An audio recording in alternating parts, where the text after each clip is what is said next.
First Newsline with Faraz Shaukutali. And very good evening to you and a warm welcome to Newsline Live. And our guest today is the Senior Director at Amnesty International, Mr. Deprose Muchena. Very good evening to you, Mr. Muchena, and welcome to Newsline Live. Thank you very much for having me.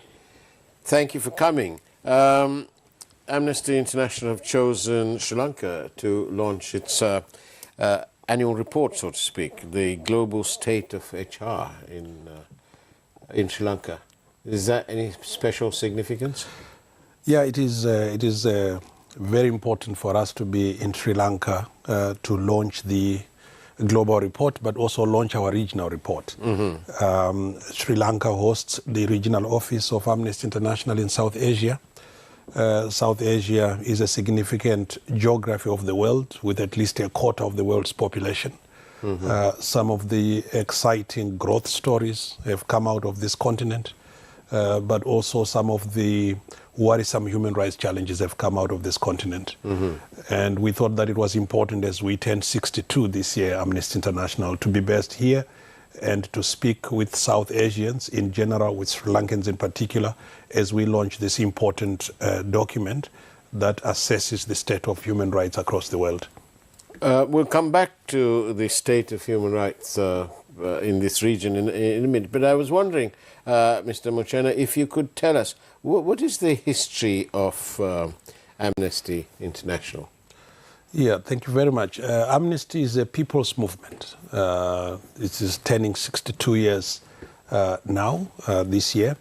So it has been around, established through the efforts of those who took injustice personally at the time that it was established. Mr. Peter Benison, a British human rights lawyer, who took exception at the state of the world at the time he was practicing his law.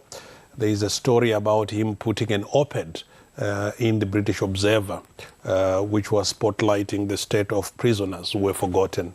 And from then on, it mobilized global sentiment that has engineered, at least now, more than 10 million members, activists and supporters around the world who associate and identify with Amnesty as their organization.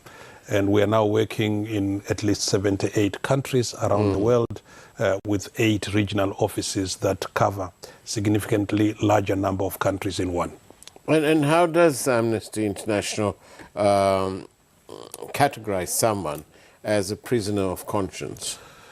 This is a categorization that we apportion to an individual who we believe has been arrested not because they have committed any crime, but they've been arrested because of their belief. They've been arrested for what they stand for. And so when that happens, the case is significant enough that if we take it up as a prisoner of conscience case, it sends far wider implications to society, but it also sends a message that Amnesty International will stand with those who are persecuted, will stand with human rights defenders at risk, but will also stand with those that are put in harm's way by those who are powerful in society. They can be government, they can be corporates, they can be any other entity that could find itself with enough power to intimidate, maim, or even kill a person. And within all this ambience, how important is civic space to ensure freedom of expression and assembly? Civic space is probably the most significant global asset for ordinary people. With civic space means that you can have the space to be creative. Normally, countries that are prosperous oftentimes open space for invention, open space for debate, open space for critical reflection by its citizens in order to come up with solutions outside of mainstream.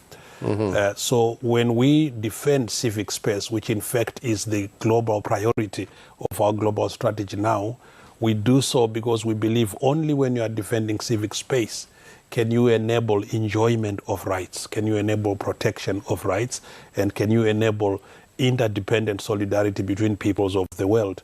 So it is a vital asset for people. That means laws, policies and programs that governments come up with should advance the growth of civic space rather than shrink it, which tends to be what is happening right now. And Mr. Muchena, what do you see? What are the trends you see in South Asia with regard to civic space and the ability of civil society to function freely, its challenges perhaps? Well, we in fact actually cover South Asia as part of our global human rights, State of the World Human Rights Report. And we see trends that we see globally, which is governments deploying repressive legislation to curtail freedoms. We see a vicious, well-calculated assault on civil liberties that are designed to limit the space for imagination by ordinary people. From Afghanistan, Bangladesh, India, here in Sri Lanka, we have seen protest movements rising in the last year or two in response to the triple burden of unemployment, of poverty and inequality. Biting economic crisis has been registered in countries like Sri Lanka with significant levels of inflation that are uncontrollable, which have fed sentiment of protest. And in response, many governments have sought to limit expression of the will of the people by dropping legislation that is draconian, or using legislation, abusing legislation, or misusing legislation in order to achieve narrow political ends. This is a global trend that we find not only in South Asia, but we find that in Africa, we find that in Europe, and we find it in the Americas. And in your report, you note the various events that happened in Sri Lanka and the challenges and the use of these draconian and rather harsh laws like the PTA, which has all served to sort of impinge on the people's right to protest and so on. How important was this? How did you identify it? How importantly did you find that this was impinging on the people's rights? In fact, we found out that in at least 29 of the 156 countries that we looked at in our annual report, governments attempted to introduce new laws in response to civic expression so that they punish dissent.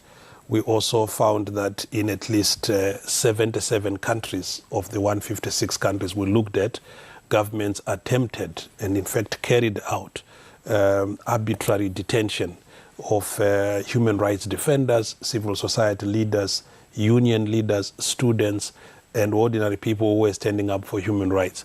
So what we saw across the world is also reflected in South Asia in general. We found that in Sri Lanka in particular. So the use of the PTA legislation that you are talking about has been successfully used by successive governments over the years.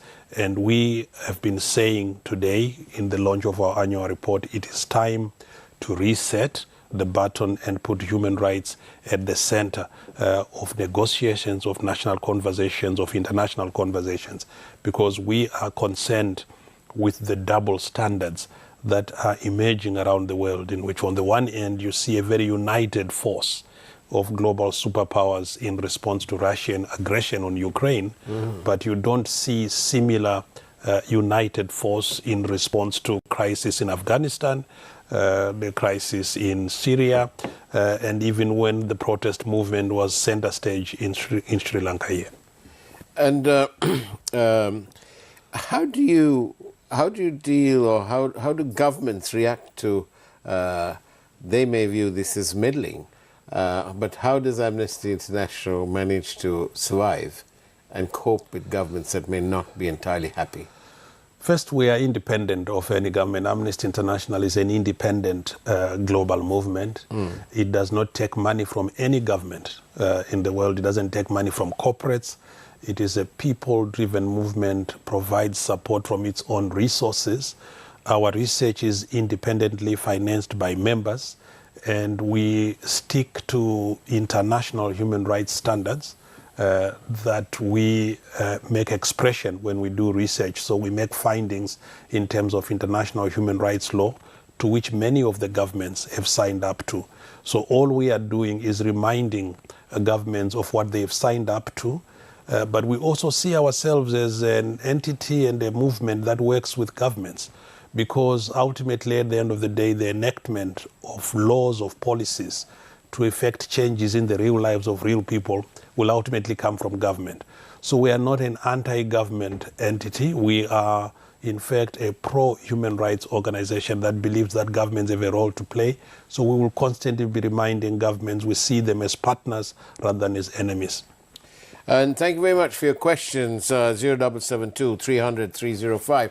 Our guest today is Mr. Deprose Muchena, the Senior Director at Amnesty International. I'll take this one question from the public, Mr. Muchena.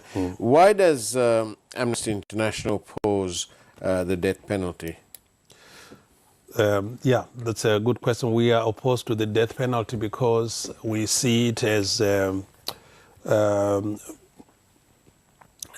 piece of law that, if it is used in the context of unfair trials, there is no recourse to people who have been unfairly accused of crimes that they have committed. So we see it as a cruel and degrading treatment which is anti-human rights. We see also the death penalty as not posing, at least going by studies, any particular deterrent effect on crime. There isn't studies we have seen which demonstrate that when you have the death penalty, you have a particular deterrent effect on crime. So we believe that justice should be restorative rather than vengeful. And in all over the world, where is there any country that sort of is outstanding in terms of its rehabilitation of prisoners, giving them as much rights as the other man, but they are in prison? The general trend across the world is a pro-human rights world. The general trend, for example, is abolition when it comes to the death penalty. When we started in Amnesty International, a handful of countries were abolishing or had abolished the death penalty in law and in practice. But today, the majority of countries have abolished. It is very important that when we have prisons, we see them as places that are going to be corrective centers rather than punitive centers. One of the studies that we have done in Madagascar looked at the state of prisons in that country, and we saw that at least 78% of the women who were in Madagascar jails were there on pre-trial detention. And most of them had committed very petty offenses, but they were being subjected to conditions that assumed that they were actually as guilty as charged. So prisons are places where human rights violations can take place, and much more those prisoners who are awaiting trial are at the most vulnerable risk of their rights being taken away from them, because at that time they don't even know why they are there. So we see prisons as places of detention, of course, but it's a place where we test the obligations of the state in terms of international human rights law. And again, not just Sri Lanka specific, but around the world. Have you found a growing trend anywhere there where you have deaths in custody, for example? Yes, not necessarily a growing trend, but we definitely have worked on cases where people have died in custody at the hands of the police and prison officials with very limited explanation. More so, we take an active interest if the charges that they faced were politically motivated, or if they were a human rights defender, a pro-democracy activist, or any other person who was standing for human rights and they were jailed for their work. So it is important that states that carry out detention or who run places of detention do so in terms of several pieces of law that protect prisoners in domestic jurisdictions and law, but also in terms of their international obligations. Because we believe that ultimately the role of the state is to protect life rather than to take it. Thank you. On that note, let me just remind you again that you can send your questions in 0772 300 305 by WhatsApp or SMS. Thank you. Our guest is Deprose Muchena, who is the Senior Director at Amnesty International. We are in the second half, we'll be discussing what's in that report, in the annual report. In the meantime, it's time to take a break and take a peek at this evening's headline news from the Newsfirst Primetime News team. We'll see you on the other side of the break.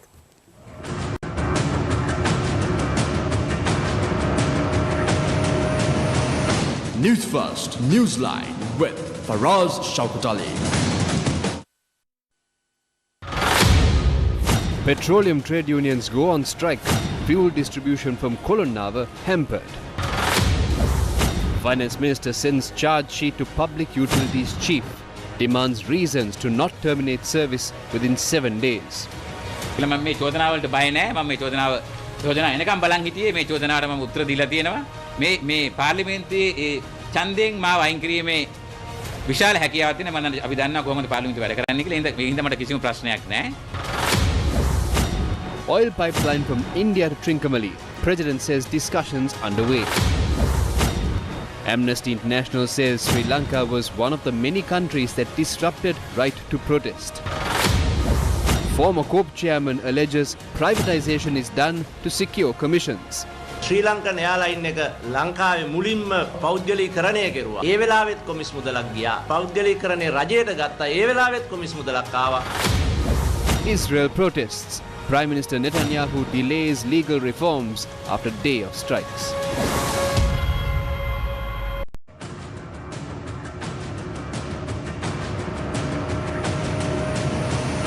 Newsfirst Newsline with Faraz Shaukat Ali. And welcome back to News9 Live. I'm in conversation with the Senior Director at Amnesty International, Mr. Deprose Muchena. Mr. Muchena, Sri Lanka has been accused of various violations of human rights and so on. And yet, Sri Lanka managed in the space of 11 months to obtain an IMF facility to help us. How did it all balance out? Well, many countries around the world are able to access the International Monetary Fund assistance package. In a way, those global institutions, the financial system, depends on loaning countries that are in distress the money that they need. We must also realize that the IMF is the lender of last resort. So there is nowhere else to go after that. You need to go to the IMF and get a standby loan or package of assistance to unlock money from the Paris Club of Creditors. Our particular interest as Amnesty International on things such as the IMF deal that it is negotiating with the government of Sri Lanka is to ensure that everything that goes on there enhances the focus on helping people, that any loan contraction process should prioritize human rights rather than diminish them. It is also very important that when countries go into contraction processes with the World Bank and IMF, that everything is done in a transparent way, that there is accountability for delivering on the promise of the package, and that it is important that Sri Lanka prioritizes social protection. Because if you go into austerity and you then undermine social protection of people, you are retaining a cycle of desperation on the part of the people. So that's what we would say on the IMF with respect to Sri Lanka.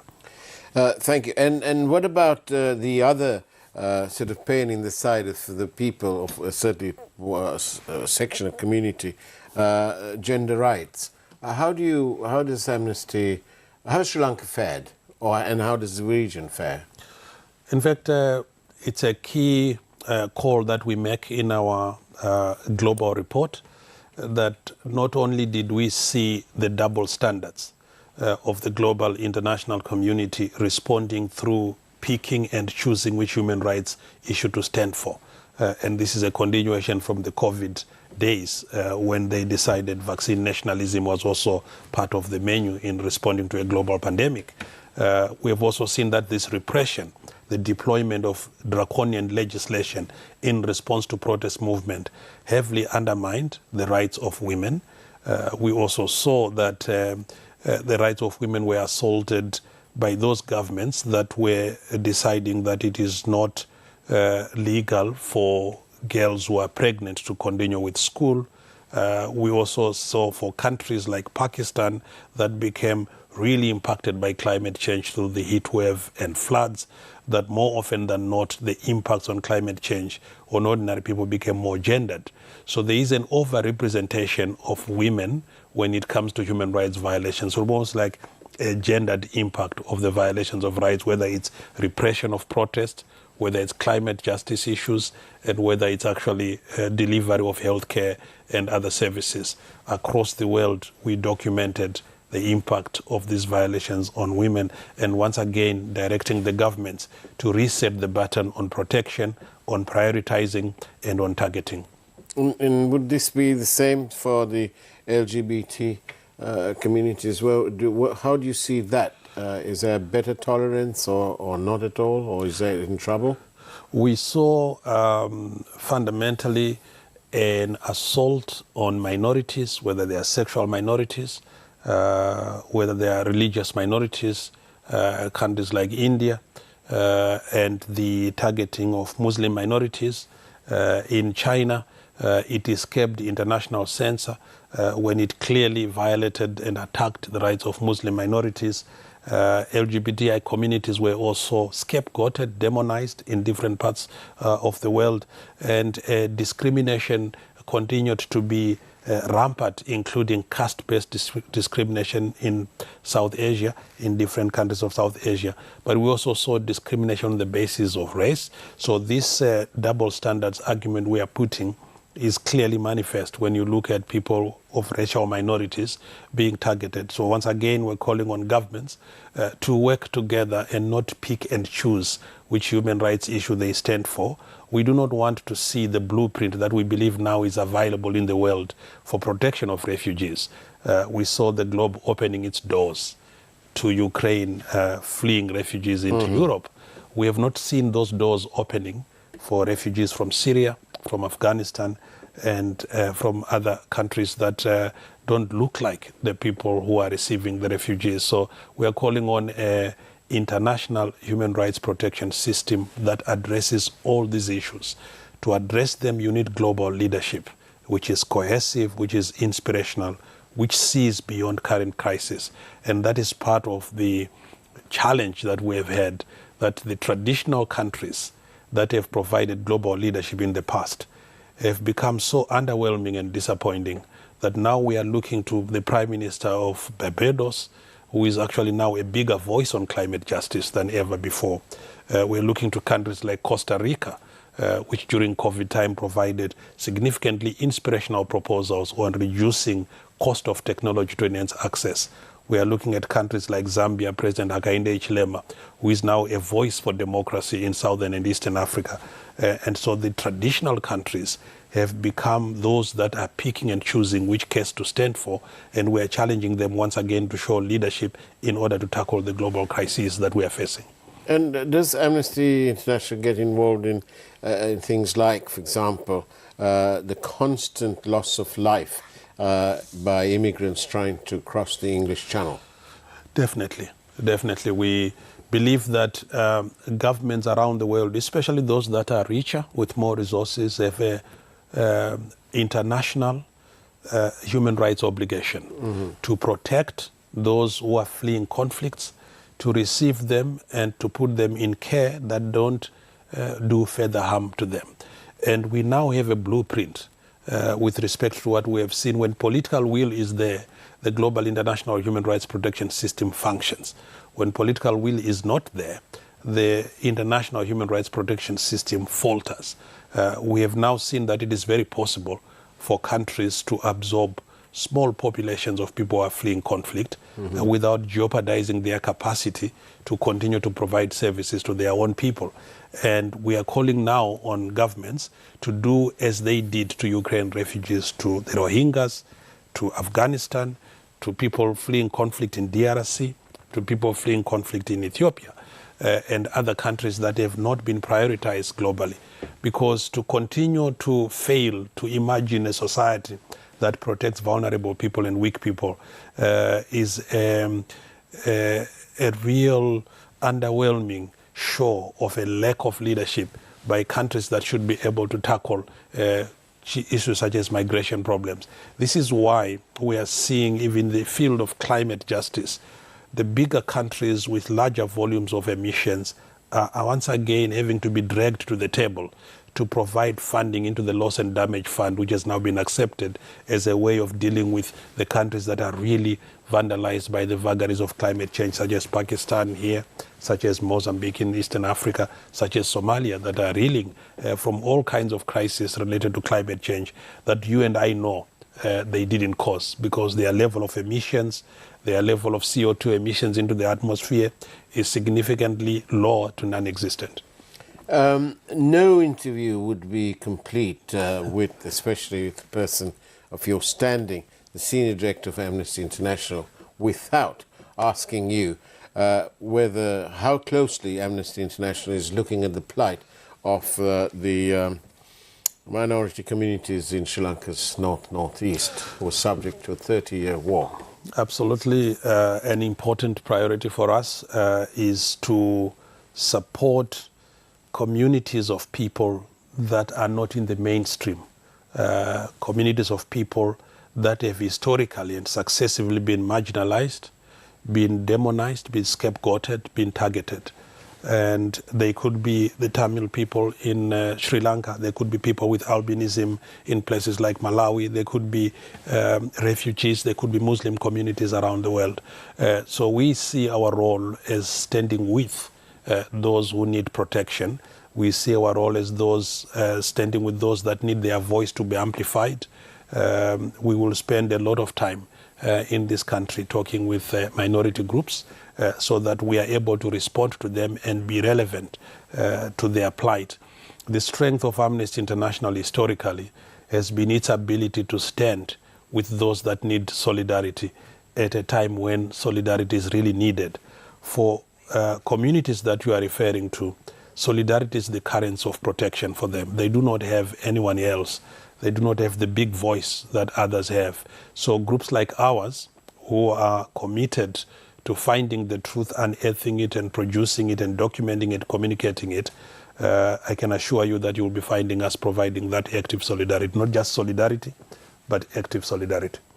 I must read out this message because it says that we are delighted that you have such a fantastic guest today in Mr. Muchena.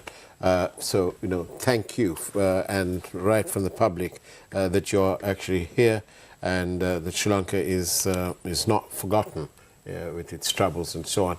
But overall, Mr. Muchena, are you hopeful? Is there light at this end of this tunnel for the minorities, for the people who are oppressed, the people who are being ill-treated and so on? There is hope. Personally, myself and my team that I work with, we are driven by the audacity of hope. We believe that when we go into a room that is dark, we don't cast the darkness, we light a candle. And this is what we do today. This is what we will do tomorrow. This is what we've been doing yesterday. It is important that we continue to look back into our history and see the anti-colonial struggles that this region fought to become independent as a driving motive force for the human rights struggles of today. It is important that we look into the strength of the women's movement in this region that fought many battles to become societies that we are now, and take from it inspiration and lessons and perspectives to continue to fight. Without fighting and without focusing on our problems today, we have no other option. I also believe that no problem whatsoever can escape the sustained assault of ideas. And so we believe that our human rights activism, our education, our research, our campaigning, our ability to mobilize whole countries to focus on one country is something that is going to be an enzyme, a catalyst for change. And any society that needs change will eventually get it. Mr. Deprose Muchena, thank you very much for being on Newsline Live. Much appreciated. Thank you very much. And that's the way it was with Mr. Deprose Muchena. The audacity of hope, indeed. And it's now time for the primetime news, of course. Not before I say, have a great evening, if as much as you can. And of course, God bless you all.